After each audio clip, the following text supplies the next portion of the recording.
Oke, kita mulai dari nomor satu dulu, pemanasan ya. Ini jadi kayak cuma ingat-ingat doang. Yang dibahas itu A, C, E, F, G, H, I, J. Betul ya?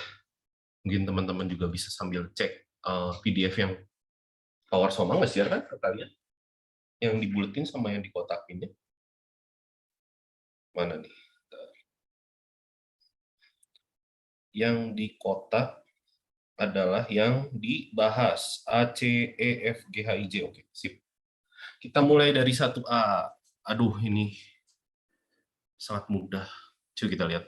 Fx sama dengan x min 3 dibagi x kuadrat min 9 tidak terdefinisi di x sama dengan 3 ya. Itu alasannya karena nggak boleh ya pecahan itu penyebutnya 0 gitu ya. Itu kalau disubstitusi langsung itu nggak boleh. Tapi kalau kita ngitung limitnya boleh. Limitnya berapa? Coba ada yang bisa jawab kah? Limitnya berapa? 1/6, Kak. 1/6. Siapa tadi? Saya, Kak. Oh, Nabil Putra. Oke. Dapatnya dari mana 1/6? Eh, X kuadrat min 9-nya difaktorin, terus X min 3-nya Faktor. dicoret. Oke. Emang boleh dicoret? Emangnya nggak boleh, Kak? Duh, kok pertanyaan dijawab dengan pertanyaan. Kenapa boleh dicoret? Kenapa ini boleh dicoret? Karena di SMA diajarinya dicoret. Itu gimana? Karena sama aja, Kak. Karena sama. Oke. Ya ini perlu diketahui juga ya. Ini kan sebenarnya waktu dulu yang bab 0 juga Pak Warso pernah bahas yang nomor 14 kalau kalian ingat yang bab 0. Pencoretan itu kan pembagian gitu ya. Pembagian itu kan apa yang dilarang di pembagian?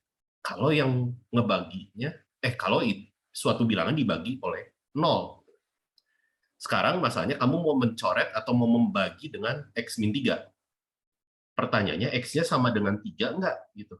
Kalau X-nya sama dengan 3, berarti kamu ngebagi sama 0, haram dong. Gitu. Berarti nggak boleh dicoret. Pertanyaannya, sekarang gimana menurut kamu? Boleh nggak ini jadinya dicoret? Maksud saya X-nya sama dengan 3 nggak sih?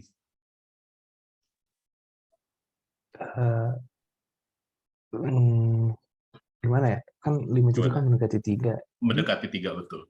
Tapi sama dengan 3 nggak? enggak. Enggak ya. Ya itu ya. Jadi definisi limit kan kita cuma mau berbicara X yang di sekitar 3 aja gitu, yang dekat sama 3. Tapi apakah X-nya harus sama dengan 3? Enggak harus. Makanya kita boleh coret. Karena X-nya nggak sama dengan 3, akibatnya kan X min 3-nya nggak sama dengan 0. Gitu kan? Jadi di sini makanya langkah pencoretan ini boleh dilakukan. Gitu ya. Jadi sisanya apa? 1/x+3 dan jawabannya, nah ini baru boleh disubstitusi karena bentuknya udah bukan bentuk tak tentu lagi ya. Sip, betul jawaban 1/6 ya. Oke, lanjut ke pertanyaan yang C, ini tentang implikasi ya, implikasi yang melibatkan dua buah pertidasamaan. Jika X, mutlak X min satunya kurang dari berapa, maka mutlak 5X min 5-nya kurang dari epsilon. Oke, siapa yang mau jawab? Kira-kira si kosongnya itu diisi berapa ya?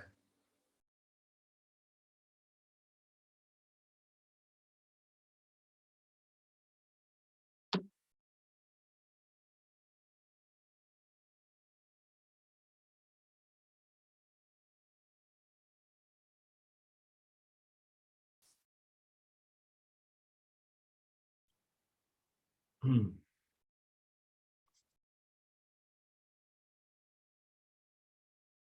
Hmm. Kalau menurut Nikita Gabriela diisi berapa? Bentar. Oke. Pernah ketemu soal kayak gini waktu bab 0? Pernah. Pernah. Gimana sih ngerjainnya? Caranya aja. Kamu inget nggak cara ngerjain? Saya nggak usah deh jawab jawaban akhirnya. tapi caranya aja. Lupa, Pak. Lupa juga. Oke. Aduh, oke, baiklah. Siapa lagi nih ya?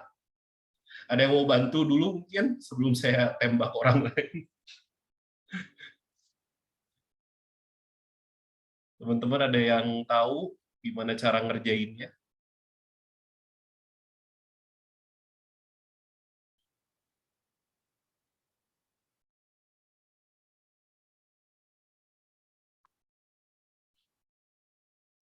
Tidak ada yang tahu ini?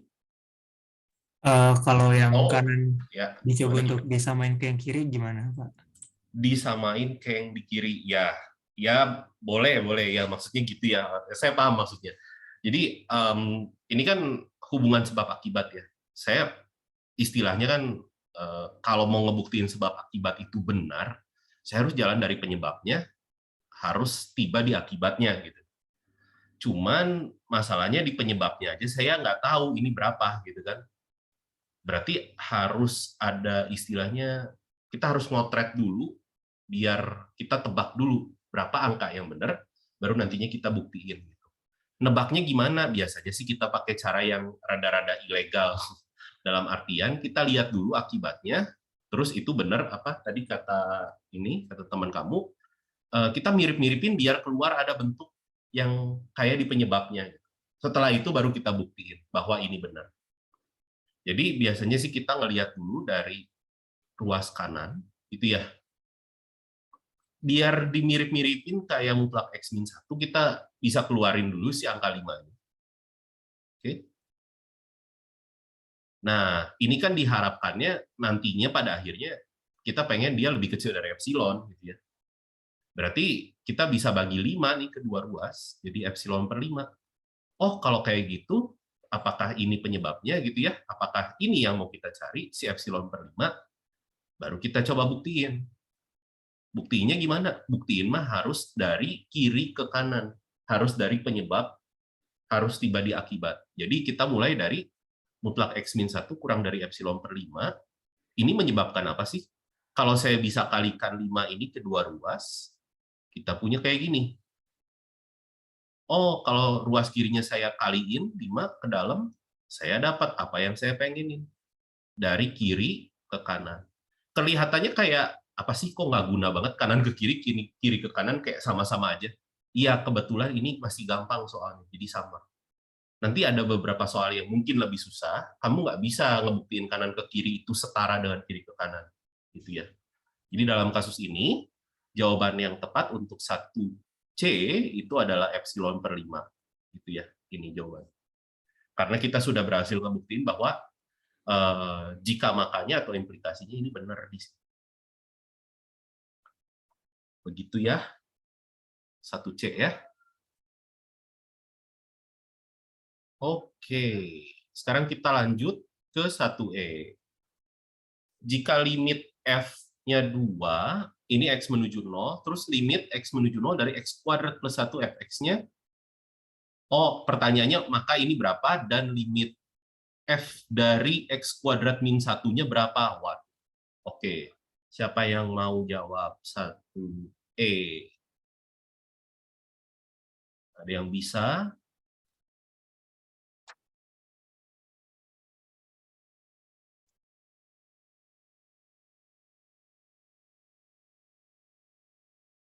Ini pakai teorema dasar limit. Pakai teorema dasar limit.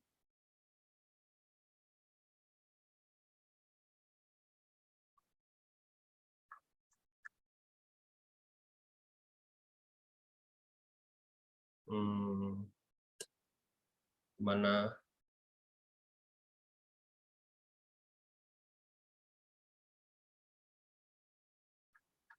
Tidak ada yang bisa.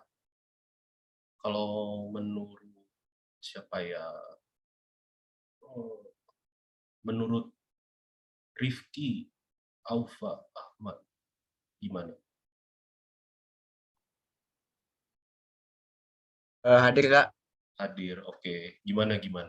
Kepikiran ide nggak buat ngerjain yang 1E?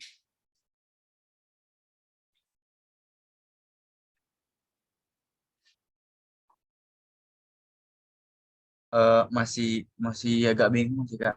Masih bingung. Bingungnya di mana nih? Hmm, Kamu pernah lihat teorema dasar limit belum di kuliah? Kalau limit dari jumlah, itu kan jumlah dari limit. Itu pernah lihat nggak di kuliah?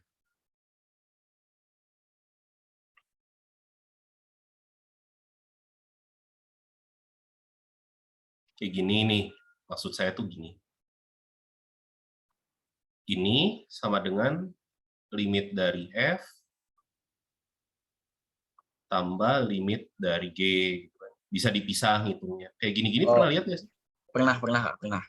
Yang kurang juga boleh gitu ya. Yang kali juga boleh, yang bagi juga boleh ya. Kalau bagi syaratnya berarti penyebutnya nggak boleh nol. Gitu. Nah, berarti ada ide nggak sekarang kalau saya ngasih clue kayak gitu? Buat ngerjain limit ini aja dulu. Jadi yang saya mau kerjain adalah limit X menuju 0 dari X kuadrat plus 1 dikali Fx. Difaktorkan dulu mungkin X kuadrat tambah 1 ya Kak. Terus dipisah sama fx-nya. Oke, X kuadrat plus 1 ini mau difaktorin jadi apa? Jadi X min 1, X plus 1 Kak. Bener nggak kayak gitu pemfaktorannya? Kalau nggak salah sih kayak gitu Kak. Kalau nggak X, salah. Ya X kan tambah kamu 1 bisa dikali cek. X plus 1. Coba dicek, bener nggak pemfaktorannya kayak gitu? Kamu yang cek dong.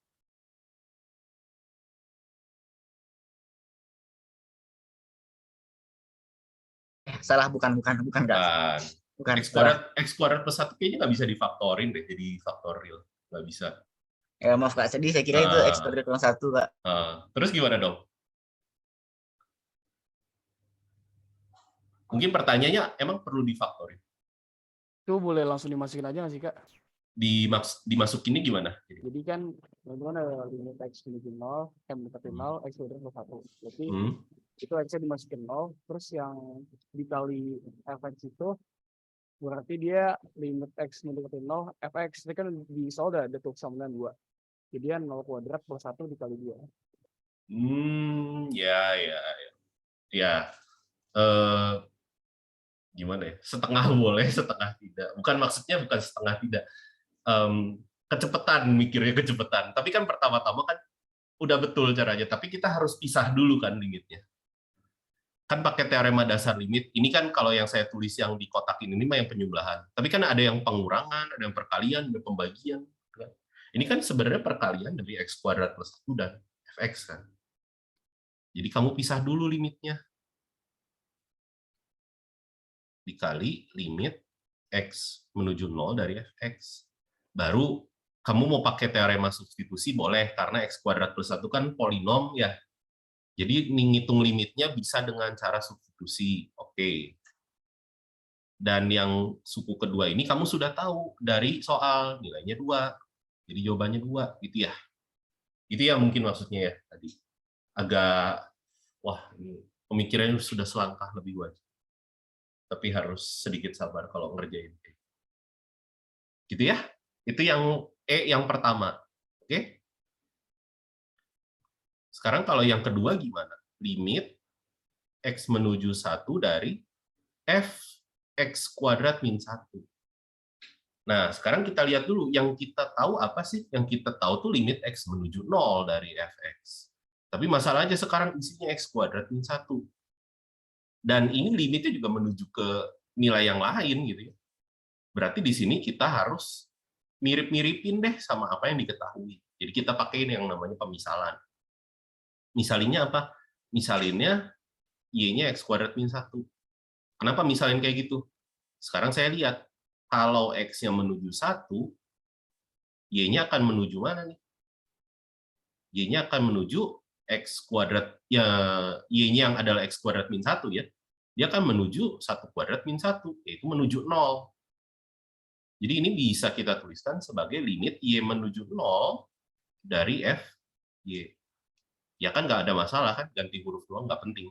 Ini sama dengan 2 juga, gitu ya. Kayak gitu. Itu yang 1E.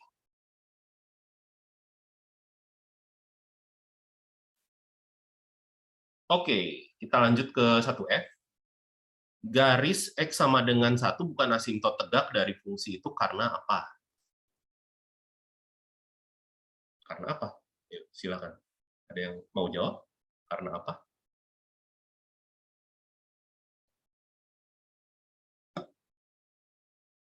Mungkin sebelumnya saya mau nanya dulu deh, biar nggak pusing kali. Definisi asimtot tegak itu apa sih? Artinya asimtot tegak loh.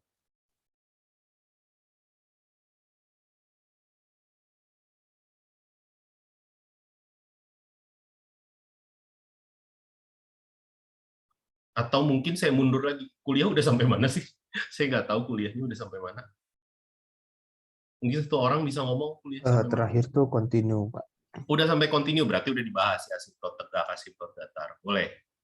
Boleh siapa? Satu orang bantu baca aja. Kayaknya kan udah dikasih kan, harus di kuliah, baca aja dari sebutan kamu, nggak apa-apa. Artinya asimtot tegak itu apa sih?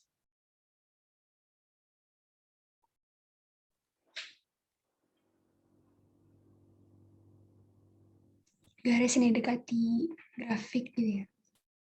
Garis, kalau baca arti itu satu kalimat penuh. Kalau kayak gitu bisa ambigu, orang-orang bisa salah paham. Gimana tadi? Garis kalau tegak vertikal yang didekati oleh garis dari grafiknya ke lengkungan. Oh, oke. Ada yang punya arti lain mungkin? Kayaknya artinya nggak diajarin kayak gitu ya pas kuliah.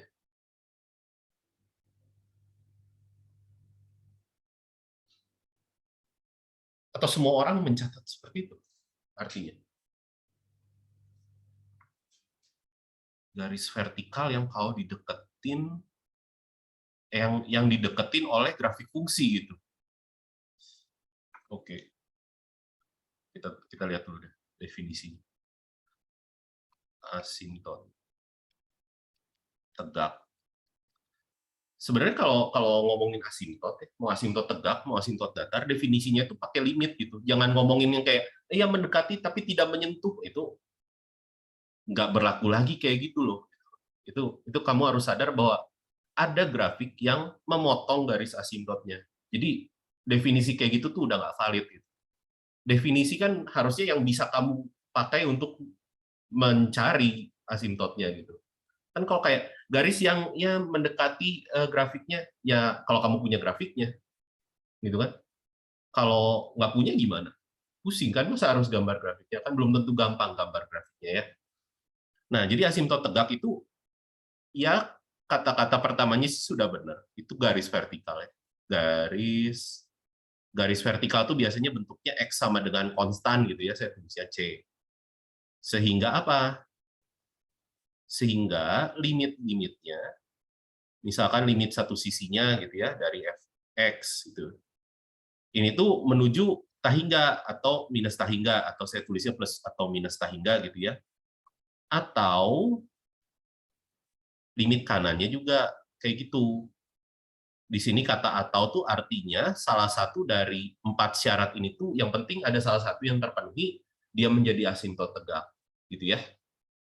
Nah, berarti kan kalau saya cuma ngasih rumus fungsinya, nih fx sama dengan segini. Gimana cara nyari asimtot tegaknya?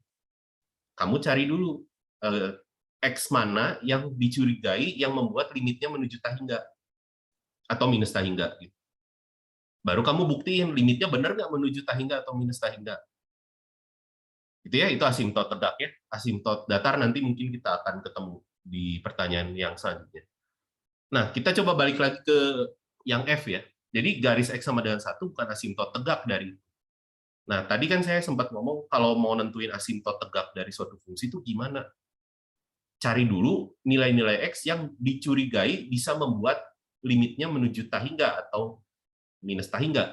Biasanya kalau bentuknya pecahan, kita curiga sama yang di pembuat nol di penyebutnya. Gitu.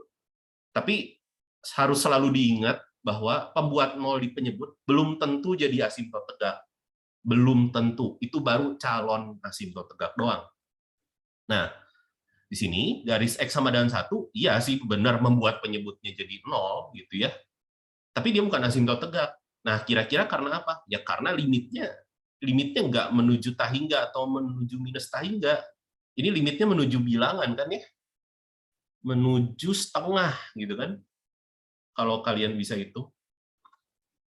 Kalau limitnya menuju ke suatu bilangan, ya garis si X sama dengan sesuatu ini ya bukan asimtot tegak gitu ya. Karena di sini saya ngomong limitnya dari fx ini nggak menuju tahingga dan nggak menuju minus tahingga. Ini kebetulan dia menuju setengah kalau saya nggak salah nih. Jadi cek lagi ya. Ini menuju setengah. Gitu loh. Jadi asimtot tegak, saya nggak usah mikirin yang garis mendekati grafik dan lain sebagainya. Kamu mikirnya limitnya aja. Limitnya menuju tahingga atau nggak hasilnya gitu. Menuju tahingga atau minus tahingga atau nggak. Jadi nggak usah mikirin dari sisi grafiknya. Nggak usah terlalu mikirin yang kayak. Oke, itu 1F. 1G, jika limit X menuju tahingga dari fx sama dengan 2, maka salah satu asimtot bla bla bla dari F adalah garis bla bla bla. Nah, ini nyambung ya, nyambung dengan yang tadi. Kalau yang tadi kita ngobrolin asimtot tegak, sekarang kita ngobrolin yang namanya asimtot datar. Asimtot datar itu garis mendatar, atau garis Y sama dengan konstan, misalkan L gitu ya. Sehingga apa? Sekarang, kalau asimtot datar, mikirnya lebih gampang. Karena kamu cukup hitung limit X menuju tahingganya, dan kamu juga hitung limit X menuju minus tahingganya. Dan ini kamu harus hitung dua-duanya ya, jangan yang menuju tahingganya aja. Dan nilainya juga bisa berbeda gitu ya. Misalkan saya beri nama L1 dan L2 gitu ya.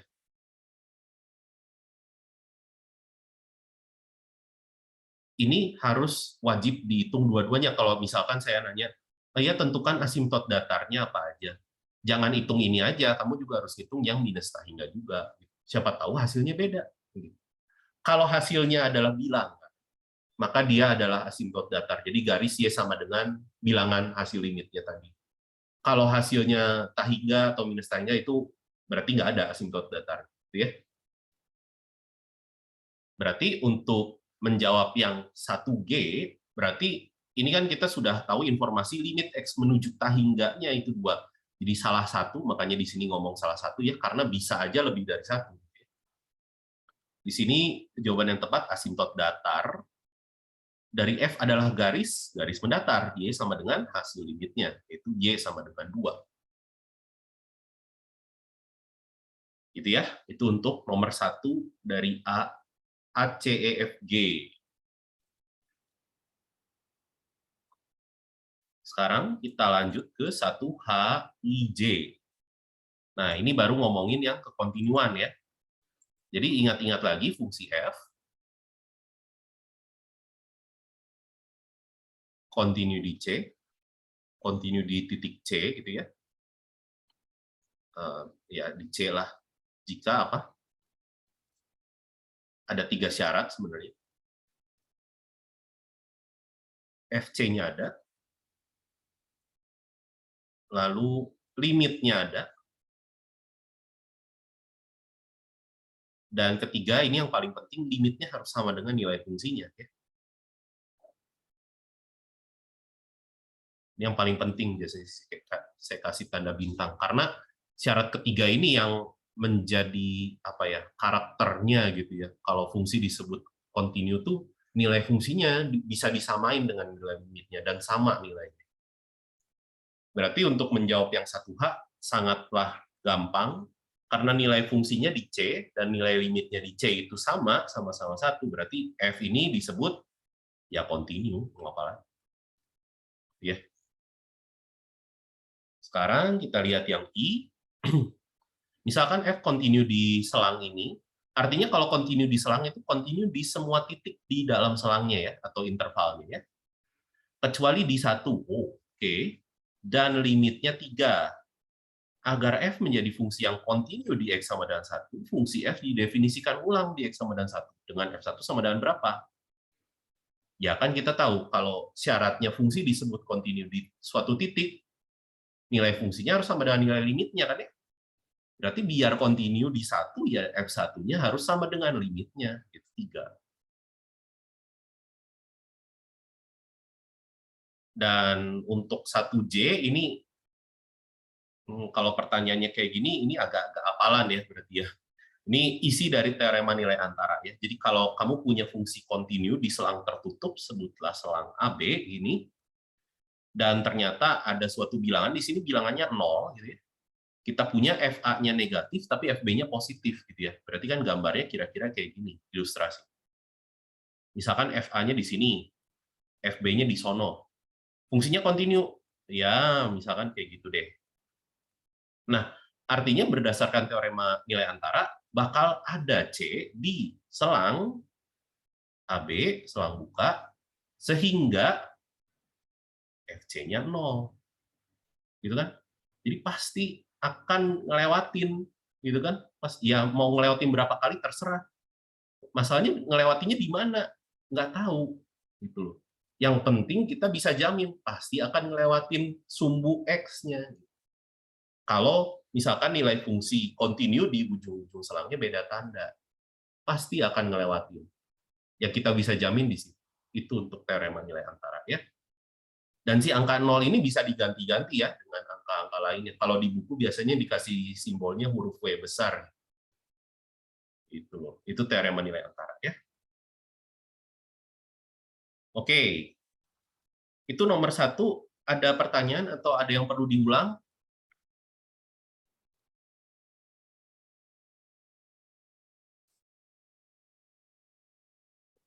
Tidak ada. Sekarang kita lihat nomor 4. Nomor 4. Nomor 4 disuruh bahas kan ya? Ya. Nah, nomor 4, ini ngobrolin gimana cara nentuin limit kalau cuma dikasih grafik fungsinya. Sebenarnya nomor 3 juga ya, tapi nomor 3 di PR-in. Nomor 4 ini limitnya ada atau enggak? Pertanyaannya gitu ya. Nah, ingatnya kayak gini, kalau kamu cuma dikasih grafik fungsinya tapi nggak tahu rumus fungsinya apa, terus disuruh nentuin limit.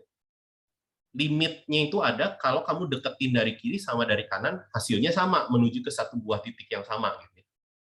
Ya, berarti nggak ada kalau limit kiri sama limit kanannya beda, bisa. Atau grafiknya berosilasi di sekitar titik yang mau kamu hitung limitnya. Nah, ini yang terjadi di nomor 4. Kalau yang kiri, grafik yang kiri sih biarin dia berosilasi, tapi dia menuju ke satu buah titik gitu ya. Jadi saya bisa ngomong limit x menuju 0 dari fx-nya. Ini sih ada. Ini kiri itu maksudnya grafik kiri ya, bukan limit kiri. Ini grafik kiri. Limitnya itu 0 karena mau dideketin dari kiri sama dari kanan dia sama-sama menuju ke titik asal ya, titik 0,0. Gitu ya. Sedangkan di grafik kanan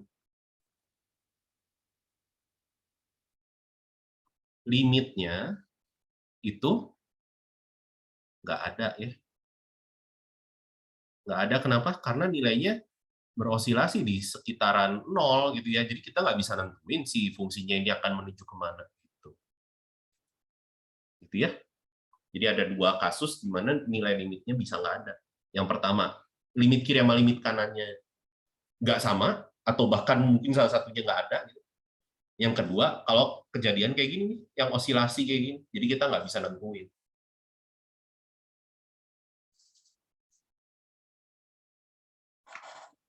Gitu ya, nomor 4. Ada pertanyaan nomor 4?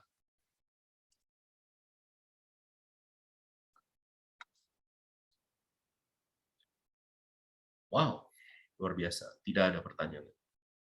Masih Izin juga. Kak, Oh iya, mau nanya, boleh. berarti yang grafik kiri itu nggak osilasi dia Kak? Tapi dia menuju ke satu buah nilai gitu loh maksudnya. Dia osilasi tapi dia menuju ke satu buah nilai. Kan kita mau lihat limit x menuju 0-nya. Dia osilasi, tapi dia kan pada akhirnya dia menuju ke satu buah titik kan di sini. Sedangkan yang B, kalau kamu mau nentuin dia pas menuju 0, ya kamu nggak tahu, dia kan kayak gini aja terus. Nggak jelas kan, dia nggak menuju ke satu buah nilai Y. Gitu. Itu bedanya. Oh, oke Kak, makasih Kak. Ya, sip. Pertanyaan lain?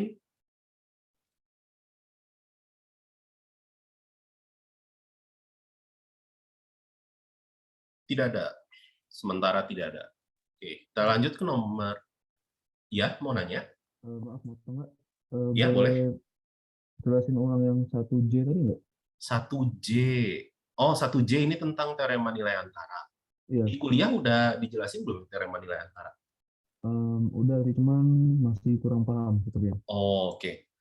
Sebenarnya nanti kita bakal bahas lagi, tapi di nomor yang ujung banget, yang belakang kayak nomor 20-an gitu loh. Jadi intinya teorema nilai antara, saya gambar ilustrasinya aja dulu ya, tapi saya nggak nulis pernyataan formal gitu ya. Jadi teorema nilai antara tuh misalkan saya punya grafik fungsi dari A sampai B, saya tahu grafik fungsinya kontinu gitu ya. Nah, terus saya punya nilai, ya sebutlah bilangan W gitu. Ini saya gambar garis Y sama dengan W gitu ya. Terus saya tahu, oh FA-nya di bawah garis W, FB-nya di atas garis. Ini FA sama FB mau ketukar juga nggak masalah ya. Mau FB-nya di atas, FA-nya di bawah. Ini salah dong nulisnya. Gini nih. Nah, kan kayak gini, ini nggak masalah ya.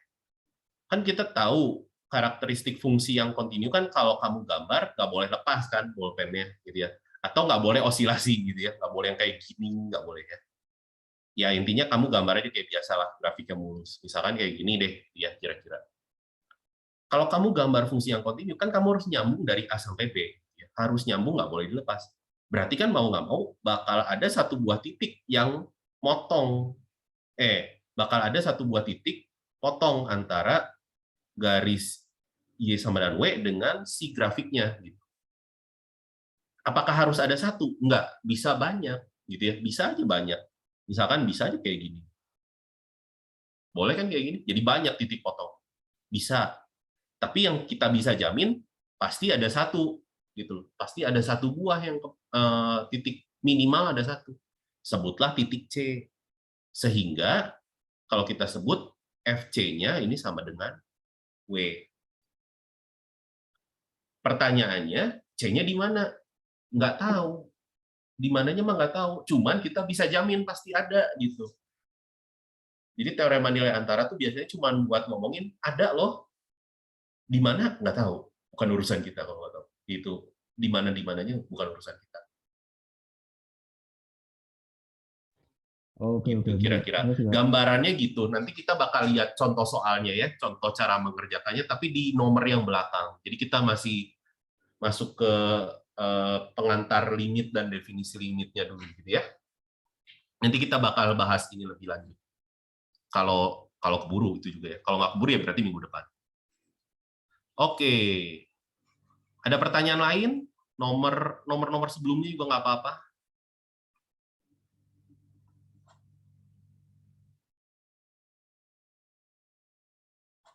Oke. Kak, Ya, Kak, ya. aku boleh nanya yang nomor 1I nggak, Kak? Aku masih agak 1I. kurang paham yang kurang pahamnya di mana? maksud soalnya, Kak. Maksud soalnya gimana? Jadi kamu punya F, punya fungsi F, kamu tahu fungsinya kontinu di selang 0 sampai 3, tapi enggak, di X sama dengan 1 itu dia enggak kontinu. Gitu ya. Tapi kamu tahu limitnya 3. Limit di X sama dengan 1 itu limitnya 3. Nah, saya tuh pengen buat F, saya pengen definisiin ulang lah fungsi F-nya, biar dia kontinu full. Di X sama dengan 1 juga pengennya jadi kontinu, gitu, fungsi yang kontinu. Kamu harus masang F1-nya berapa sekarang? Pertanyaannya tuh kira-kira kayak gitu. Kan kalau kamu pengen continue semuanya, atau lebih tepatnya kan ini masalahnya cuman kekontinuannya di X sama dengan 1 kan masalahnya. Berarti kan nilai limit di X sama dengan 1-nya, di X menuju 1-nya, harus sama dengan nilai fungsinya di X sama dengan 1. Jadi limit X menuju 1-nya harus sama dengan F1. Gitu. Makanya saya langsung jawab aja F1-nya sama dengan nilai limitnya, yaitu 3. Begitu kira-kira.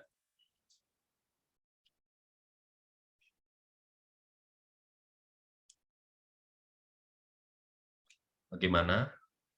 Atau masih bingung? Kalau masih bingung nggak apa-apa. Tanya lagi aja. Sudah Kak, makasih Kak. Oke. Ya, pertanyaan lain.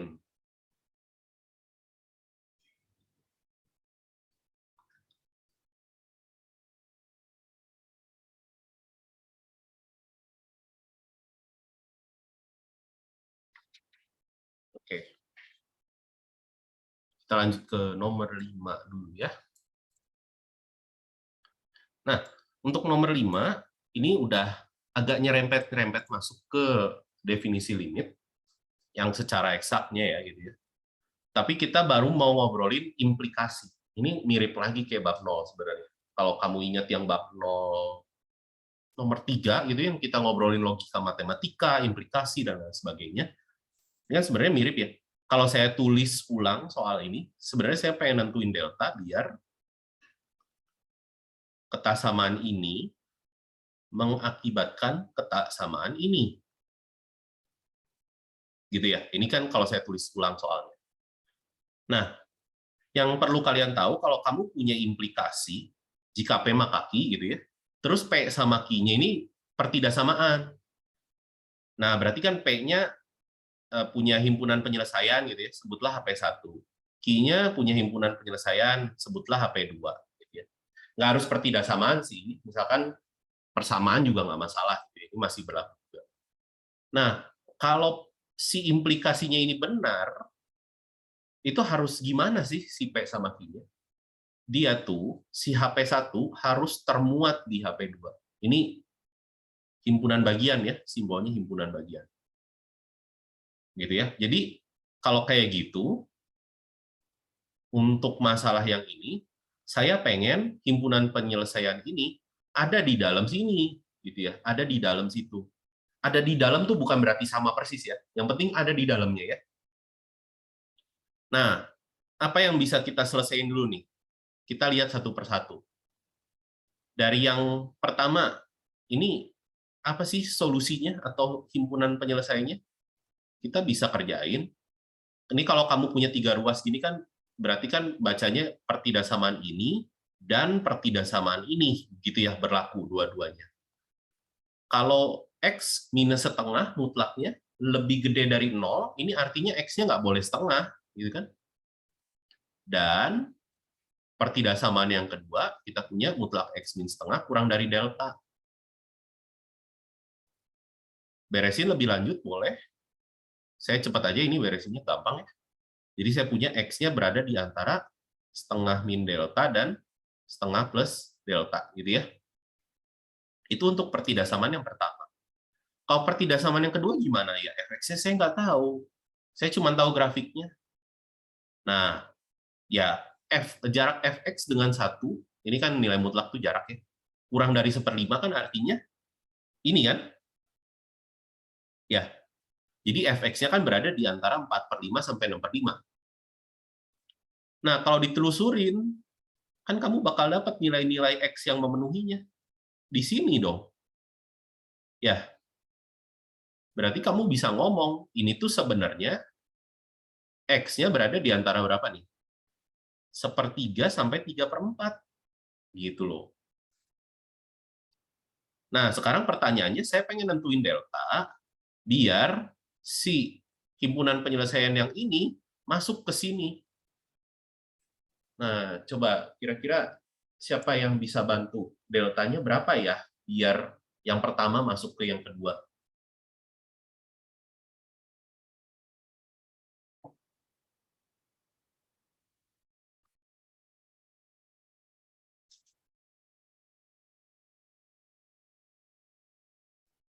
Tiga per 4 ya.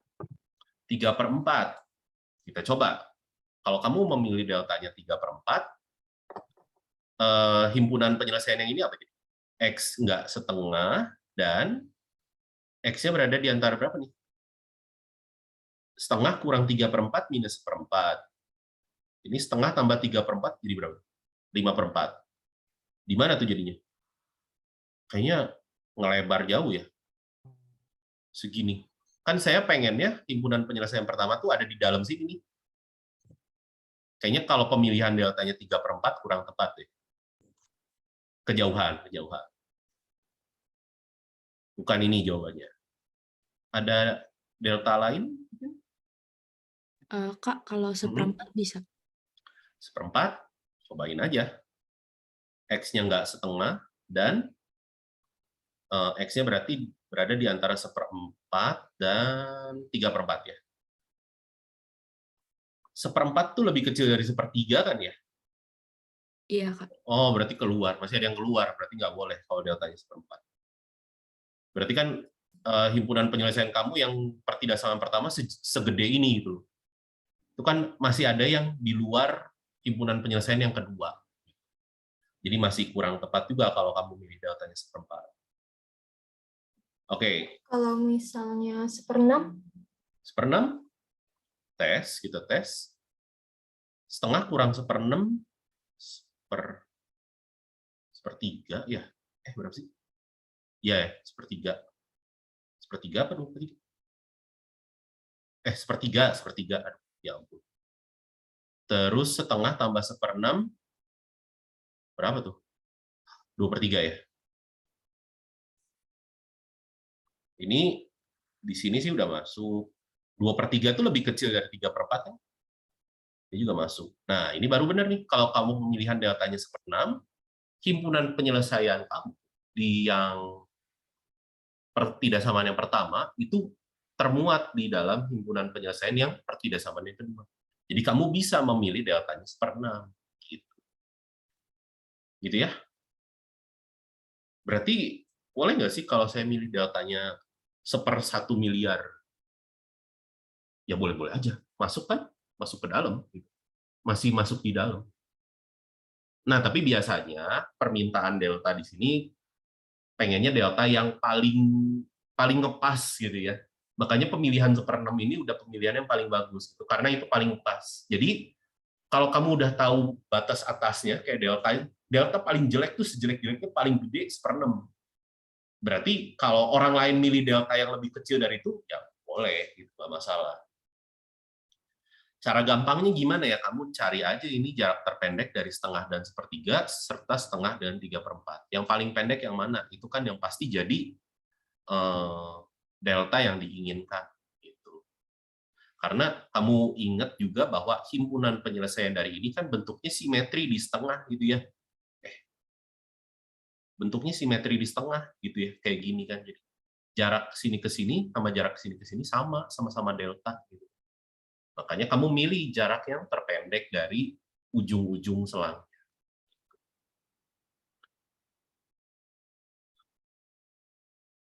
Oke, gitu nomor 5. Ada pertanyaan untuk nomor 5? Pak, tadi kenapa 1/4 nggak bisa?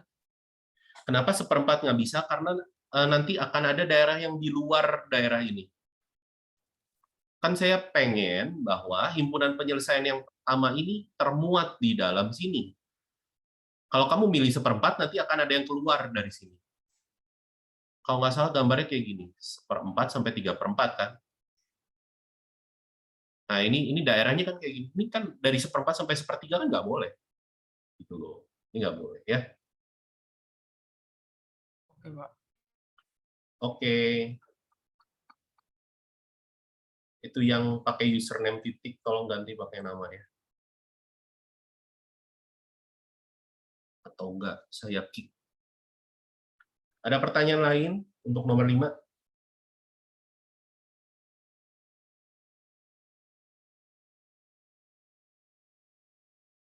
Kak, istilahnya Kak. Ya.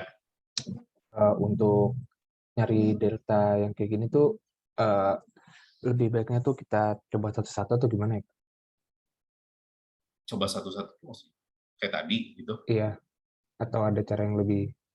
Ya tadi cara yang lebih sederhananya kan kamu tahu bahwa ini tuh maksudnya apa? Himpunan ini kan maksudnya himpunan yang pusatnya di setengah, terus bentuknya simetris gitu ya. Jarak dari sini delta, jarak dari sini delta gitu kan. Gitu kan? Ya. Nah, berarti kan kamu cukup nyari jarak yang terpendek dari setengah ke 1/3 atau dari setengah ke 3/4 kan? Yang terpendek itu akan jadi deltanya. Gitu, Oh, oke. gitu Oh, aja. jadi itu maksudnya. Oh, oke, makasih Kak. Sebenarnya nggak coba-coba, gitu. Cuman kaliannya yang coba-coba, jadi saya ikutin tadi. Oke, ada pertanyaan?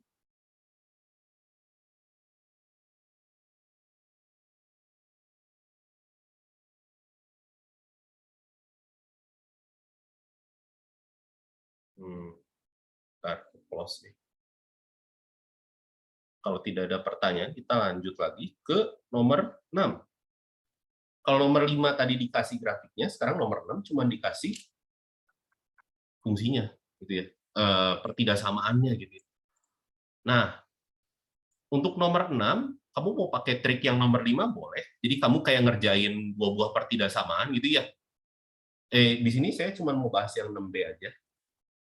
Jadi kamu mau ngerjain kayak kamu nyari X yang di sini, berarti X yang di sini harus selalu ada di X yang di sini. Boleh.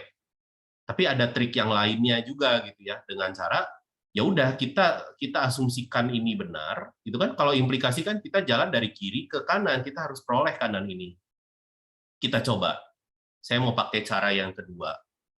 Jadi saya mau manipulasi bentuknya. Jadi saya punya di sini bentuk implikasi kayak gini. Bentuk ketaksamaan seperti ini.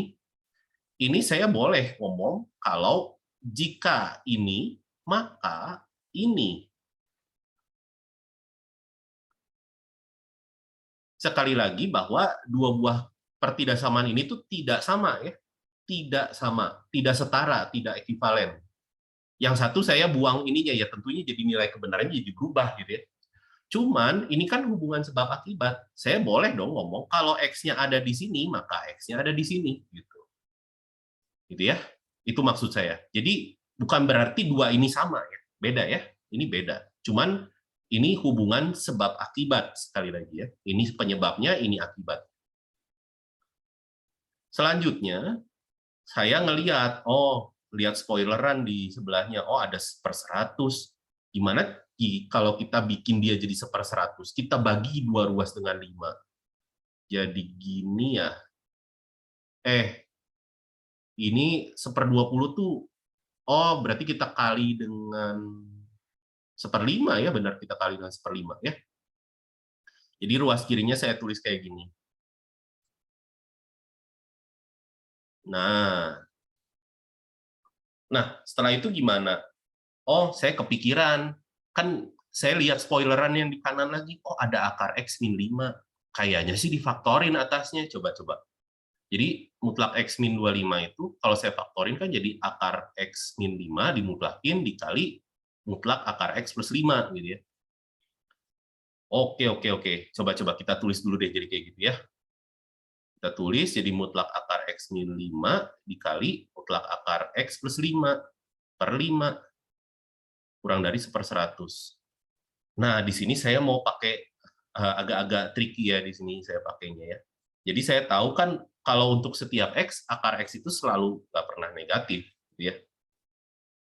Kalau saya tambahin kedua ruas, akar X plus 5, pasti selalu lebih besar sama dengan 5. Gitu ya. Di sini kan akar X plus 5 itu selalu lebih besar sama dengan 5. Berarti kan ini selalu positif ya, ruas kirinya. Berarti mau saya tambahin mutlak juga nggak ngaruh. Sama aja nilainya. Nah, terus kamu ingat sifat ini. Kalau saya punya dua buah bilangan positif, kamu lihat 1/nya, tandanya jadi kebalik. Kalau gitu, ini tuh mengakibatkan apa? 1/, mutlak akar X plus 5 itu lebih besar sama dengan balik. Lebih kecil sama dengan 1/5. Nah, di sini saya mau nyisipin. Saya mau nyisipin sesuatu di sini. Saya mau sisipin gini di penyebutnya. Ini 5, tapi ini tandanya lebih kecil sama dengan nih. Nah, buat apa disisipin? Buat bisa dicoret, biar bisa dicoret. Ingat sifat transitif, A lebih kecil dari B, lebih kecil dari C. Saya boleh dong nyimpulin A lebih kecil dari C. Kalau gitu saya tinggal ambil yang ini sama ini. Yang tengahnya mah udah nggak kepake. Jadi saya bisa simpulin mutlak akar X min 5 kurang dari 1/100 ya. Kita sudah berhasil jalan dari kiri ke kanan. Dan pembuktiannya berarti selesai untuk 6B.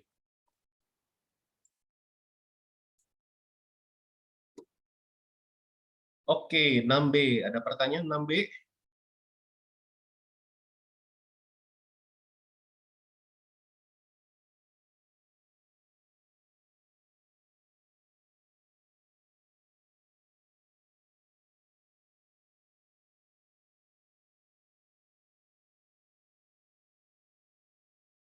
Intinya kalau kamu ketemu implikasi, jalan dari kiri.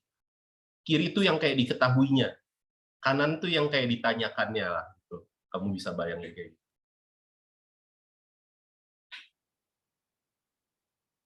Oke, kita lanjut ke nomor 7. Nah, nomor 7 ini ada hubungannya dengan definisi limit. Ya. Jadi, kalau saya tulis ulang definisi limit secara eksak ya, limit X menuju C dari Fx sama dengan L, itu artinya apa? Untuk setiap epsilon positif, terdapat delta positif, sehingga yang kayak gimana? Jarak X dengan C-nya nggak jauh-jauh amat, gitu ya, kurang dari delta, tapi X-nya jangan sama dengan C, gitu ya, jadi jaraknya harus positif. Dari sini, ini penyebabnya, ini harus mengakibatkan jarak dari Fx dengan L-nya juga nggak jauh-jauh amat, gitu ya, kurang dari epsilon. Itu definisi limit ya. Nah, kalau gitu saya punya pernyataan kayak gini sekarang. Sekarang tinggal dijodoh-jodohkan aja nggak sih ini? Gampang banget, 7A mah. Tinggal dijodohkan. X min C.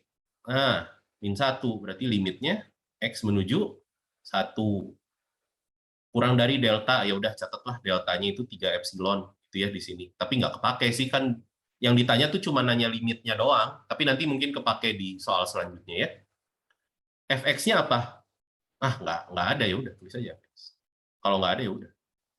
L-nya, hati-hati, ini minus L, tapi di sini plus 2. Berarti plus 2-nya tulis dulu jadi minus 2, gitu ya. Nah, jadi L-nya minus 2, gitu ya. Dan itu yang diminta di nomor 7A ya. Cuman menjodoh-jodohkan aja sama definisi yang kamu punya. Definisi limit yang kamu punya ya. Nah, sekarang 7B. Sekarang kita pengen nentuin delta yang memenuhi kalau ini, maka ini. Nah, kayak tadi itu, kayak yang nomor 1 mana ya tadi? Kayak nomor 1C. Jadi kita mau pakai cara licik dulu. Cara liciknya adalah ngotret dari kanan ke kiri. Tapi sekali lagi itu namanya kotretan, jadi nggak ditulis di jawabannya. Tapi nantinya kita harus buktiin bahwa kotretan kita atau pemilihan delta kita tuh benar. Gitu.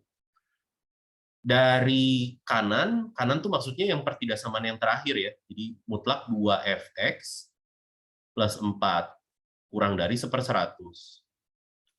Oh, ini ya keluarin aja dulu 2-nya deh yang di ruas kiri ya.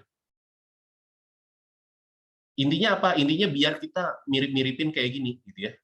Biar ketahuan epsilonnya berapa, nanti deltanya bisa ketahuan di akhir. Ini lebih kecil dari 1/100. Kalau gitu saya pindahin aja 2-nya ke ruas kanan ya. Dibagi 2 jadinya ke 2 ruas. Lebih kecil dari 1/200. Kalau mau dijodoh-jodohin lagi sama yang diketahui, berarti si ini epsilonnya. Terus kamu tahu delta itu 3 epsilon. Jadi deltanya 3 kali 1/200, 3/200. Nah, tugas kamu terakhir adalah tinggal buktiin deltanya kamu pilih segini tuh beneran membuat 2Fx plus 4 kurang dari 1/100. Jadi, dengan memilih pilih deltanya adalah 3/200, maka apa yang terjadi? Kalau saya punya kayak gini, Akibat yang pertama apa? Dari yang soal. Fx plus 2 mutlaknya kurang dari epsilon. Ya. Jadi mutlak Fx plus 2 kurang dari 1/200. Ya, sisanya tinggal dikali 2 ya. Jadi buktinya sesederhana itu aja. Jadi gimana buktinya? Nggak usah pusing, kayak nyontek aja dari kotretan yang kamu bikin ini, yang saya garisin. Jadi kayak baca kebalik gitu ya.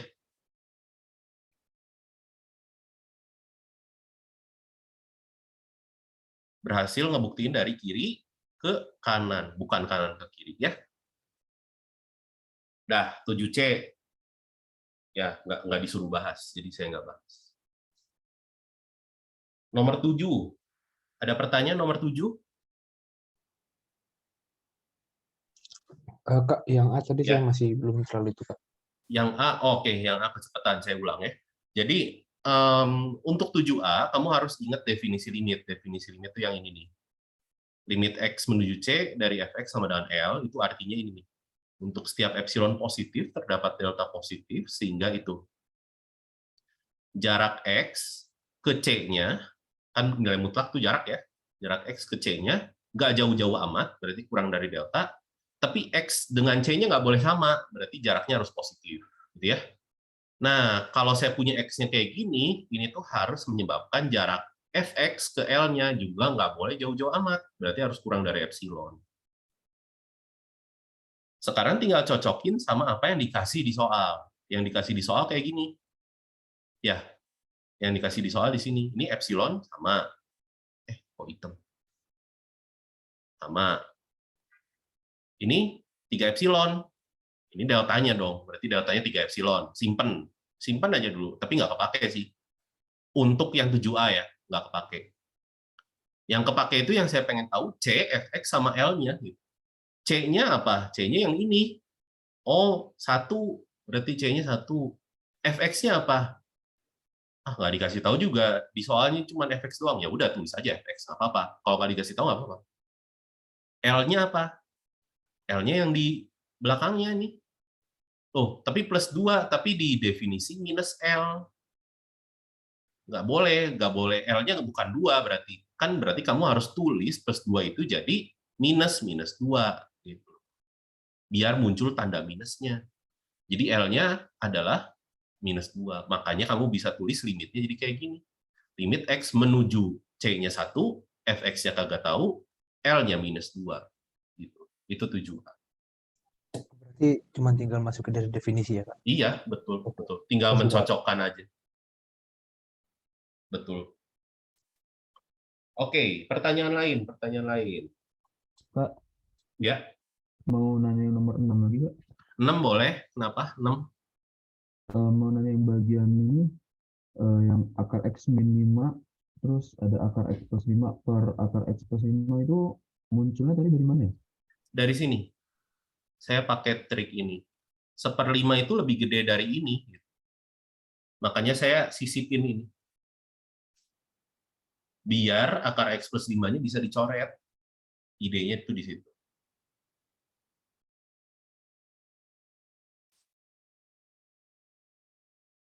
Dari fakta yang saya kotakin ini, saya sisipin ruas yang baru, yang paling kiri. Sekali lagi ini nggak sama ya, tapi ini lebih kecil sama dengan, mungkin kalian pusing kenapa magic ditambahin akar X seenaknya. Ya memang nggak sama, cuman ini lebih kecil sama dengan. Bayanginnya gampangnya gini, kalau kamu punya pecahan, penyebutnya saya gedein, ya berarti satu buah bilangan itu makin kecil. Gitu kan? Ya ini yang satunya pecahannya penyebutnya cuma 5 doang, sama yang satunya pecahannya ada akar X tambah 5. Ya berarti yang lebih kecil yang mana? Yang akar X tambah 5 dong. Gitu. Kan penyebutnya makin lama makin gede. Berarti. Kalau X-nya makin lama makin gede.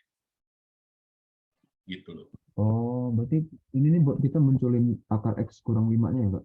Iya, biar bisa dicoret gitu harapannya. Kan biar kita sampai di tujuan akhirnya cuman mutlak akar X kurang 5 doang gitu. Oke, makasih, Kak. Oke. Ya, silakan pertanyaan lain. Soalnya setelah ini soal-soal selanjutnya mah tinggal ngitung. Jadi mungkin di sini definisi limit ya, yang mungkin baru buat kalian, mungkin di SMA belum belajar. Silakan. Kalau mau nanya-nanya lagi juga boleh. Yang ini. Sebelum kita lanjut ke hitung-hitung limit.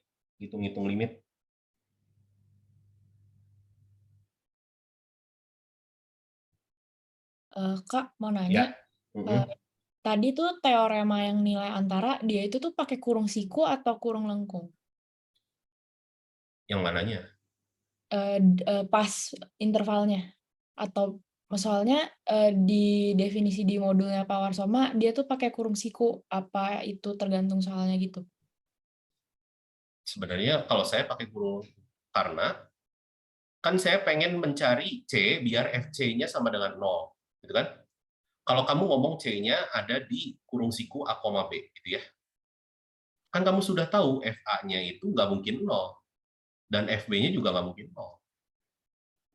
Jadi nggak mungkin kan C-nya itu sama dengan A, nggak mungkin juga kan C-nya sama dengan B, gitu. Makanya saya pakai kurung biasa, kurung lengkung. Karena C-nya sudah tidak mungkin sama dengan A, C-nya juga sudah tidak mungkin sama dengan B. Gitu loh. Kalau masalah itu mungkin bisa dikonfirmasi ulang aja ke Pak Warsoma gitu ya. Gitu aja. Oke, terima kasih. Tapi penulisan ya sama-sama. Tapi penulisan ini juga nggak salah, gitu ya, nggak salah. Nggak apa-apa sih. Walaupun kayak apa ya?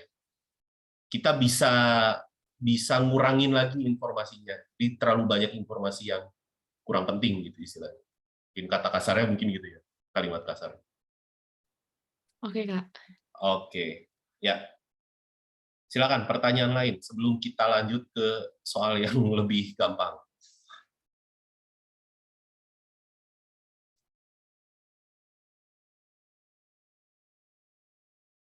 Target saya sih hari ini cuma sampai Trigono, tapi kita bakal bablasin sampai habis waktu.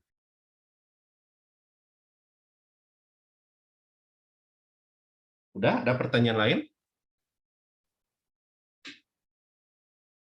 Kalau nggak ada, saya lanjut ke nomor 9 ya. Wah, nomor 9 mah udah makanan sehari-hari ya. Waktu SMA sering banget ngerjain kayak gini. Jadi kalau ngitung limit, ingat teorema dasar limit ya. Kalau kamu punya polinom atau kamu punya fungsi rasional yang titik limitnya apa ya? Kalau limit X menuju C gitu ya. Terus kamu punya fungsi polinom atau fungsi rasional. Fungsi rasional itu pembagian dua fungsi polinom ya. Terus dia terdefinisi gitu di C gitu. Ya langsung masukin, substitusi aja langsung gitu ya. Itu nggak masalah. Cuman yang harus hati-hati kalau kamu ketemu bentuk-bentuk tak tentu kayak 0/0, tahingga per tahingga minus tahingga juga bahaya. Dan ini yang bakal saya bahas di 9D. 9D ini bentuk yang berbahaya, itu tahingga minus tahingga. Artinya apa? Artinya kita harus manipulasi dulu, kita ubah dulu bentuk limitnya, biar bisa disederhanakan dan bisa dihitung dengan teorema substitusi. Dan yang saya mau ingetin, L'Hopital sangat-sangat haram dipakai untuk semester ini ya. Kalian nggak boleh pakai cara yang belum diajarkan di kuliah, oke? Sangat-sangat tidak boleh. 9D ya. Nah, di sini saya sudah tahu bentuknya itu tahingga minus tahingga, jadi kita harus samain penyebut mungkin ya caranya. Jadi ini T dikali 2T plus 1, ini jadi apa? 2T plus 1 dikurangi T plus 1. Oh, T plus 1 kurung, hati-hati. Ya, betul. Jadi apa? Jadi pembilangnya jadi cuma T doang. Oh, bisa dicoret dong. Kenapa bisa dicoret? Karena T-nya hanya menuju 0, bukan sama dengan 0, gitu ya. Lalu, ini adalah fungsi rasional. Yang 0, kita bisa hitung nilainya di 0. Jadi dia adalah 1/2 kali 0 tambah 1. Coba. Ya, 9D. Gampang banget. Sekarang saya coba lanjutin dulu ke 10. Nah, tadi di nomor, nggak tadi sih, sebenarnya di nomor 3 kan 3 dan 4 kan kita sempat belajar kalau kita mau nentuin limit dari grafik fungsi, berdasarkan di grafik fungsinya. Limit itu nggak ada kalau limit kiri sama limit kanannya beda. Kalau kamu telusurin dari kiri sama telusurin dari kanan, titiknya beda gitu ya. Dia menuju ke dua buah nilai yang berbeda. Kalau dikasih formulanya gimana? Kalau dikasih rumus fungsinya sama, kita hitung limit kiri dan limit kanannya untuk ngecek. Di sini saya mau bahas nomor 10A. Fungsi floor. Oke. Di sini saya mau lihat dulu limit X menuju 1 minus dari floor 2X min 1. Sama limit X menuju 1 plus dari floor 2X min 1. Wah, berapa nih? Kalau 1 minus, jadi berapa ya fungsi floor? Floor dari 2X min 1. Sekarang saya mau lihat dulu, kalau floor X itu apa sih artinya? Pembulatan yang ke bawah gitu ya. Berarti kalau 0 itu kalau nilainya di antara 0 sampai 1, 1 kalau di antara 1 sampai 2, gitu ya. 2 kalau di antara 2 sampai 3, dan seterusnya gitu ya. Dan ini minus 1 juga bisa ya. Jadi minus 1 sampai 0. Ini pernah dibahas sama Power Soma waktu tutorial gitu ya.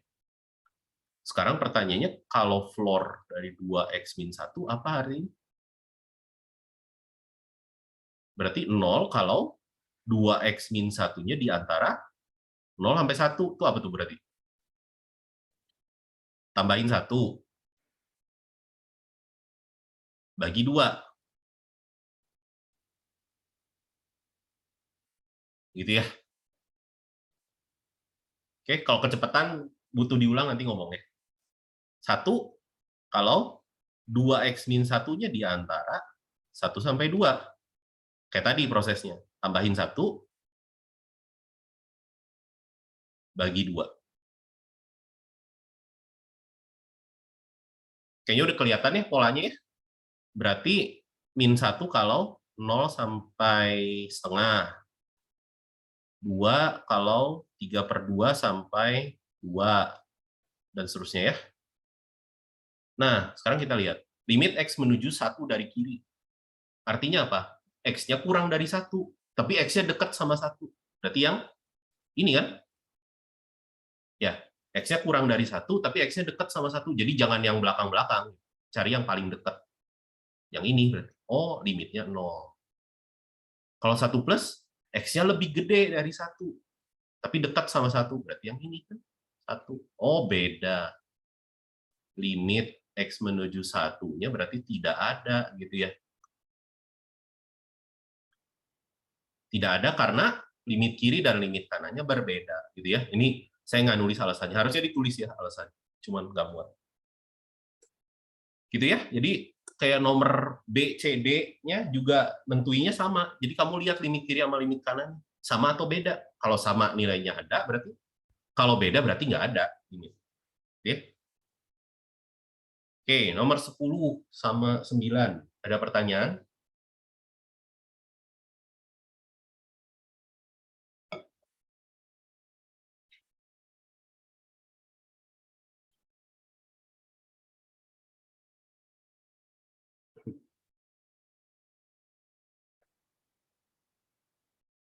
Nggak deh, kayaknya gampang. Kita lanjut deh ke nomor 11. Teorema Apit. Teorema Apit yang kayak gimana nih? Teorema Apit.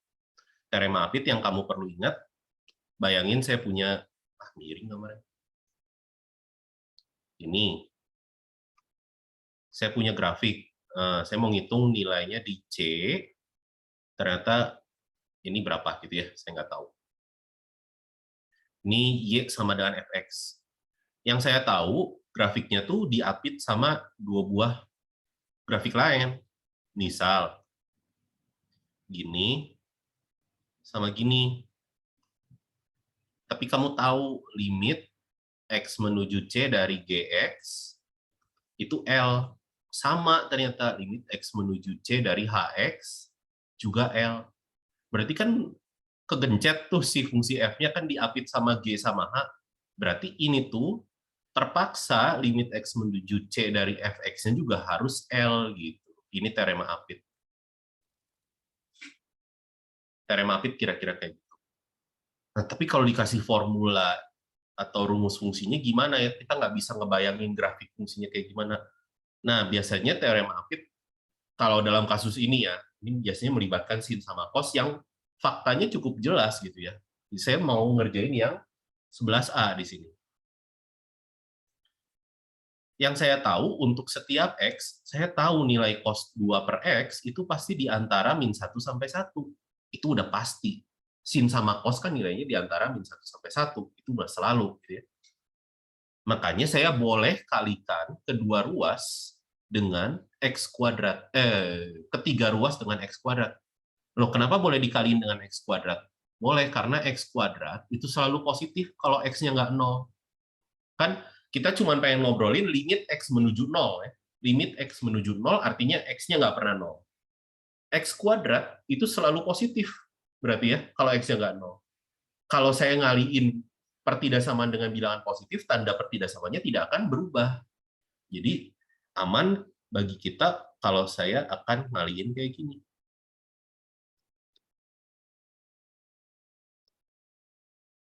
Nah, ini kan sebenarnya kejadiannya mirip dengan apa yang diilustrasiin. Ini tuh fx-nya berada di antara gx dan hx, gitu ya. Jadi kita sudah melihat pengapitnya siapa? Pengapitnya minus x kuadrat sama x kuadrat. Terus kamu bisa ngitung dengan gampang limit minus x kuadrat berapa. Minimal 0, gampang banget. Sama ya, limit x kuadrat juga sama, 0. Berarti kamu bisa simpulkan melalui teorema Apit,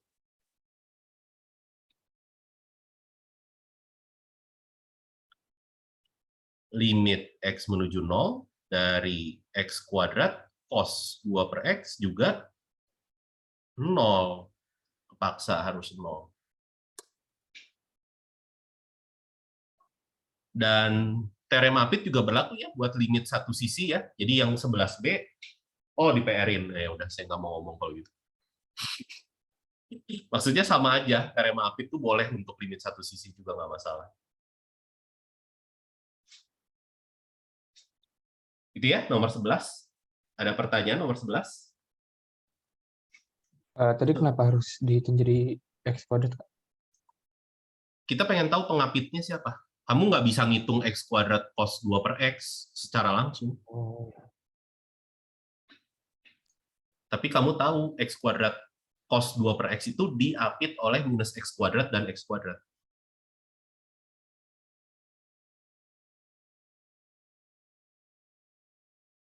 Oke, ada pertanyaan lain?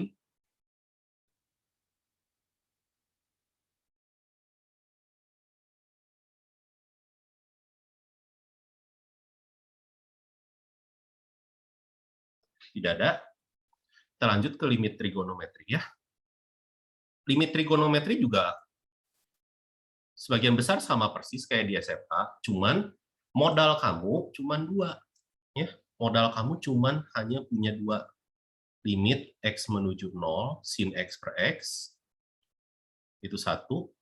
Limit X menuju 0, 1 min cos X per X, itu 0. Cuman ini aja. Nggak boleh pakai rumus cepat sin AX per BX sama dengan A per B. No, tidak ada. Kamu harus buktiin. Ya. Kayak nomor 12A itu nggak boleh kamu langsung, oh ya ini jawabannya 3/2 karena sinnya coret tuh. Apaan? Nggak jelas banget. Kamu cuman punya 2 ini. Jadi, paksain bentuk limitnya sedemikian rupa biar muncul 2 buah limit ini yang bisa kamu hitung. Tapi dalam kasus ini saya cuma mau bahas nomor 12, E dan F saja. Yaitu limitnya gimana kalau nggak di 0 sekarang gitu ya. Kalau nggak di 0 gimana? Nah, kamu bisa pakai trik substitusi kayak nomor 1 tadi. Kalau kita lihat nomor 1 yang tadi, yang 1E, yang saya tahu, kan tadi limit X menuju 0. Tapi yang ditanya limit X menuju 1, gimana? Saya pakai substitusi biar membuat limitnya menuju 0. Nah, trik ini juga bakal saya lakuin gitu ya, di nomor 12E dan F nantinya. Untuk nomor 12E, kalau kita lihat, kita punya apa nih? Sin kuadrat X, oke, kita tulis dulu ya soalnya, biar bisa di otak-atik. Pertama-tama kita harus pastiin dulu, Ini kalau disubstitusi 0 per 0 kan ya. Berarti kita boleh ubah-ubah. Nah, cara ngubah-ngubahnya di sini mungkin yang kepikiran adalah pakai sifat ini mungkin ya.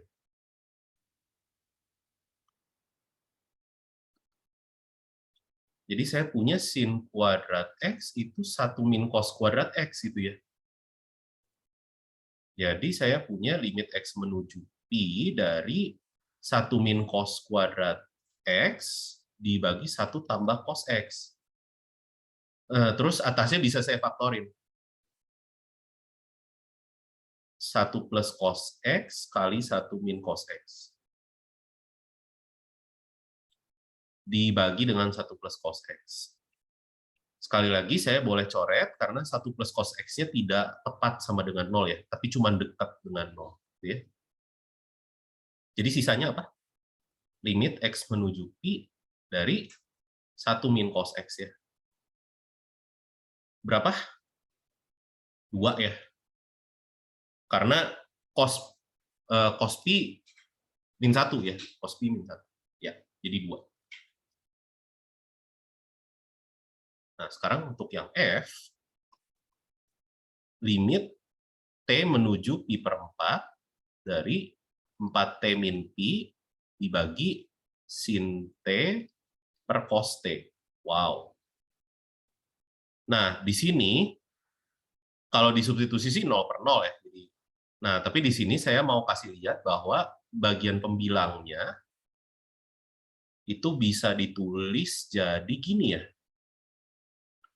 4 dikali T dikurangi Pi per 4. Dibagi sin T min cos T. Nah, tapi si penyebutnya bisa nggak sih kita ubah jadi sesuatu yang lebih bermakna? Sekarang coba kita lihat, kalau sin dari T kurang Pi per 4, apa yang terjadi? Sin T cos cos Pi per 4 dikurangi cos T sin Pi per 4 gitu ya. Oh, kalau kayak gitu, ini cos sama sin Pi per 4 bisa dihitung ya. Sin T dikali setengah akar 2 atau 1 per akar 2, ya, saya tulis kayak gini ya. Cos T kali 1 per akar 2. Jadi, saya bisa nulis sin T kurangi cos T itu adalah akar 2 dikali sin T kurang Pi per 4. Oke? Ini otretan saya. Alalala.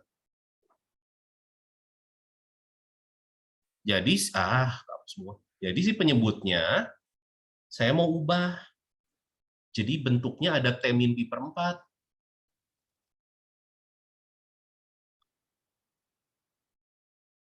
Nah, gitu. Setelah itu saya mau pakai pemisalan. Misal, X sama dengan T kurang Pi per 4. Kalau saya punya T-nya menuju Pi per 4, maka saya akan punya X-nya akan menuju 0. Ya, X-nya akan menuju 0. Jadi si limit yang ini akan berubah jadi apa nih? Bawahnya. Limit kok T lagi. X menuju 0 dari 4X dibagi akar 2 sin X. Gampang. Gampang banget ini. 4 per akar 2-nya keluar, limit X menuju 0 dari X per sin X, atau saya boleh tulis kayak gini. 1 per limit X menuju 0 dari sin X per X. Jadi 4 per akar 2 kali 1 per 1. 2 akar 2. Ya.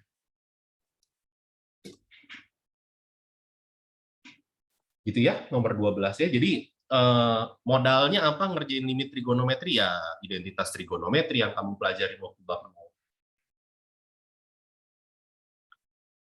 Iya, 12. Ya, ada pertanyaan nomor 12?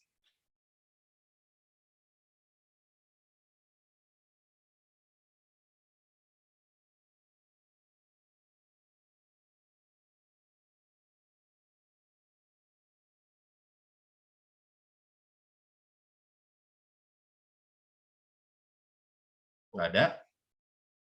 Udah capek ini tuh. Aman. Kita lanjut ya ke limit tahingga ya. Ini banyak. Ini saya bahas banyak hari ini biar minggu depannya dikit. Karena minggu depannya kita juga bakal lanjutin beresin bab 1. Ini nggak bakal keburu hari ini. Soalnya. Nomor 13 ya, yang E sama F. Oke, ini limit yang menuju minus tahingga ya, kalau yang E ya. Nah, kalau biasanya bentuk-bentuknya, sebentar.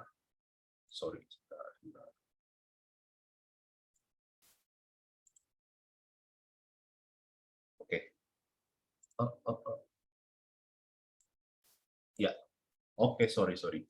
Jadi kita ulang lagi ya. Jadi nomor 13 untuk yang E, ini kan limit-limit yang menuju tahingga atau menuju minus tahingga dari fungsi rasional atau fungsi yang melibatkan akar gitu ya. Triknya sama sebenarnya kayak waktu zaman SMA, kamu belajar kayak bagi dengan pangkat tertinggi kayak gitu ya. Nah, tapi kalau saya untuk membedakan limit tahingga sama minus tahingga, gampangnya kita bagi dengan mutlaknya. Karena modalnya apa? Nanti kita akan ketemu kayak gini. Nah, nanti bakal ketemu yang bentukannya kayak gitu. Itu kalau dari definisi nilai mutlak, itu tuh nilainya 1 kalau X-nya positif, dan dia min 1 kalau X-nya negatif. Gunanya apa? Gunanya, kalau saya ngitung limit X menuju tahingganya, ini akan menuju 1. Dan limit X menuju tahingga, minus tahingganya, maksud saya, ini akan menuju minus 1. Terus limit-limit yang lain gimana? Limit X menuju tahingga dari 1 per mutlak X pangkat N, ya 0. Ini kalau N-nya positif ya. Ya limit menuju minus tahingganya juga sama.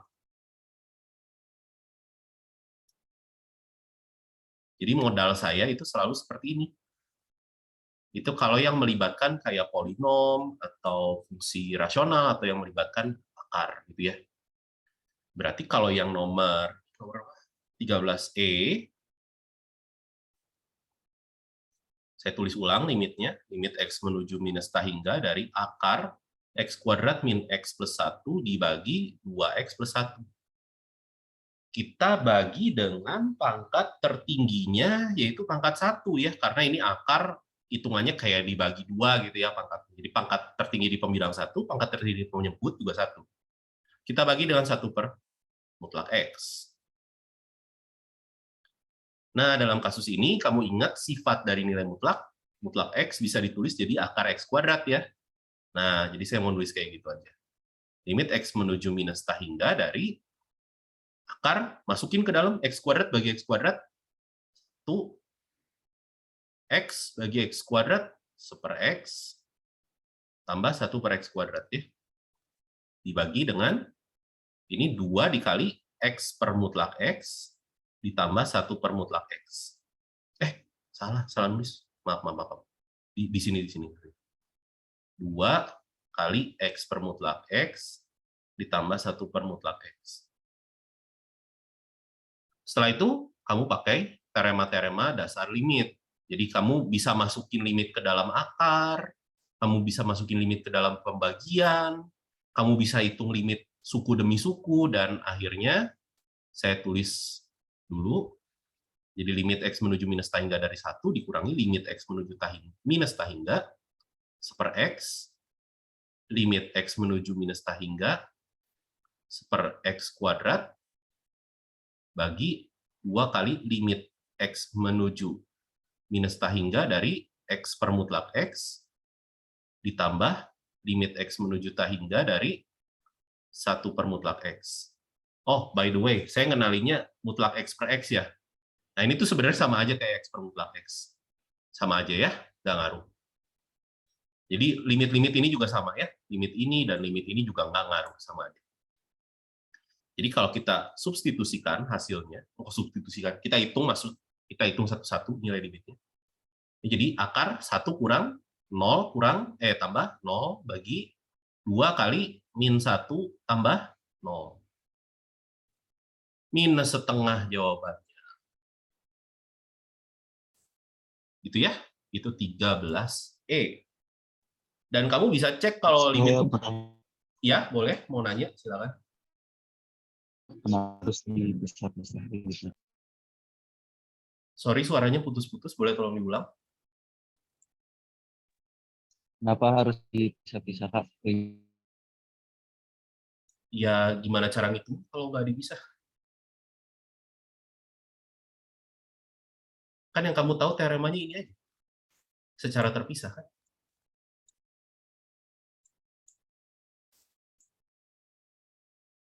Ya, emang harus dipisah. Kamu nggak tahu cara ngitung limit secara keseluruhan ini, tapi kan kamu tahu cara ngitung limitnya secara terpisah.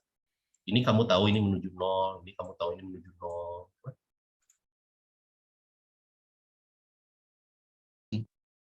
Makasih, Kak. Oke.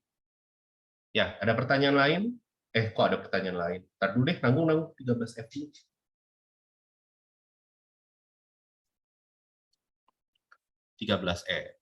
Apa sih soal limit T menuju T hingga?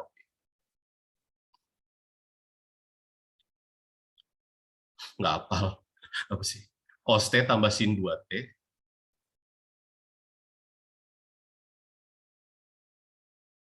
dibagi T plus 1.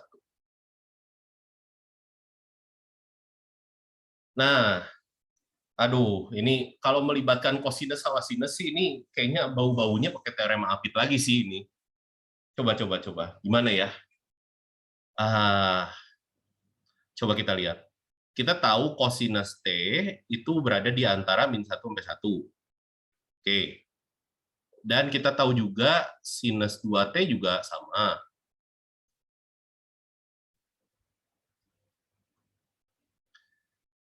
Ya, berarti kalau saya jumlahin, bolehlah saya ngomong walaupun tidak tepat persis ya. Ini berada di antara -2 dan 2. Persis nggak sih? Coba saya gambar dulu. Sembunyi. Nah, saya nggak bakal nampilin sih. Saya mau nyontek dulu. Oke. GeoGebra. Cos X tambah sin 2X. Ini berada di antara. Ya, tidak persis sih sebenarnya, cuman ketasamanya benar gitu ya. Ketasamanya sih benar. Boleh kita pakai ketasamaan itu. Nah, kalau kita bagi ke 3 ruas ini dengan T plus 1, apakah boleh? Boleh, karena kita mau ngebicarain T yang menuju T hingga, artinya T-nya positif, gitu ya. T-nya positif sangat besar dalam tanda petik yang sangat besar. Berarti T plus 1 juga positif. Jadi kita boleh bagi dengan T plus 1, karena T plus 1 juga nggak mungkin 0, gitu ya.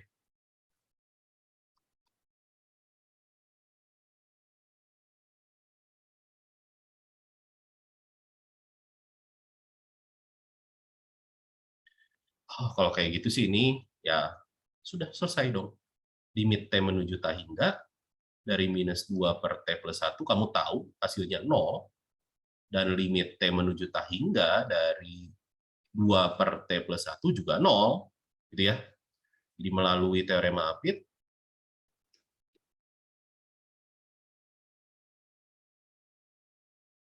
kita bisa simpulkan limit T menuju T hingga dari cosinus T tambah sinus 2T dibagi T plus 1 juga harus ikutan 0. Gitu ya, itu untuk 13F ya.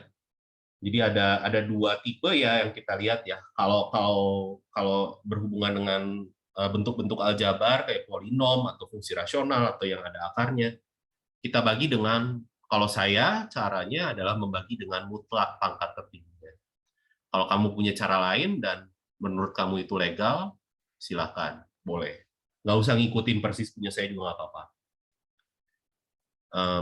Kalau yang ada trigono-trigononya sih mungkin curiganya pakai teorema Apit, tapi belum tentu berhasil ya. Jadi memang harus sedikit trial and error ya, harus coba-coba juga gitu ya, karena belum tentu berhasil. Oke, itu nomor 13. Ada pertanyaan untuk nomor 13. Kok Dan ya, tadi boleh. yang cos T sama sin 2T ini kenapa dipisah ya, Kak? Tadi aku lupa. Kenapa batasannya dipisah? Nggak dipisah. Ini kan fakta yang kamu tahu, dua fakta yang kamu tahu bahwa kosinus sama sinus itu nilainya di antara -1 sampai 1. Itu hal pertama yang kamu ketahui dulu. Saya kan nggak langsung jalan sampai sini, tapi kan yang saya tahu, oh sinus itu pasti di antara -1 sampai 1, kosinus juga pasti di antara -1 sampai 1. Berarti kalau saya jumlahin semuanya, kosinus T tambah sin 2T, ya bolehlah kita ngomong dari -2 sampai 2. Ini kan sebab, akibat. Ingat kalau ada tanda panah, bacanya penyebabnya apa, akibatnya apa. Oke, makasih Kak. Oke. Pertanyaan lain? Ya. Saya masih bingung yang limit T sama mendekati infinite min 2 terus sama dengan 0 yang ini Kak. Terus menurut teorema Apit, pokoknya dua baris paling bawah ini Kak. Saya belum terlalu ini. Ini kan kamu tahu nilai ini 0, setuju? Ya. Ini juga 0, setuju? Ya. Ya, berarti limit yang di batas-batasnya 0. Kan menurut teorema Apit apa? Kalau limit yang di batas-batasnya sama, yang di tengahnya harus kepaksa sama juga. Oke. Makasih Kak. Gitu. Sip. Ya mungkin disclaimer juga ya buat teman-teman yang lain. Kalau nulis kayak gini di lembar jawaban ujian, ini gawat kalau kayak gini. Ini kamu nggak ngejelasin apa-apa kan? Nah itu bisa aja nilainya berkurang. Jadi kalau kamu nulis di jawaban, kamu juga harus ceritain apa yang kamu maksud. Kalau kayak gini tuh apa ya? Bisa dibilang tuh kotretan. Dan saya juga nggak mau nulis dengan detail ya, kelamaan. Kan makanya saya cerita sekarang juga. Cerita itu secara lisan itu yang harusnya ditulis. Kayak gitu.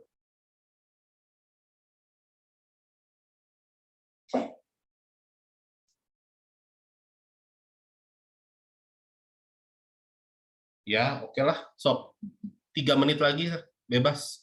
Saya nggak bakal bahas soal lagi deh, nggak keburu soalnya. Asintot, panjang. Ada pertanyaan lain nggak sebelum ditutup sesinya?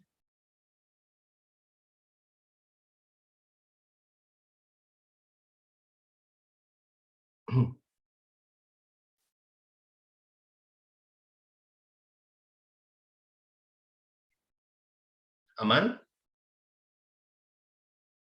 Aman. Berarti nanti minggu depan kita lanjut dari nomor 15 ya nanti ya, sampai habis. Berapa? 7 nomoran lagi lah, kira-kira dikit banget. Oke? Oh gitu, saya stop sharing sekarang. Dan terima kasih banyak sudah hadir. Sampai ketemu lagi minggu depan ya. Silakan boleh live. Terima kasih. Terima kasih Kak. Ya. Terima kasih Kak. Terima kasih Kak.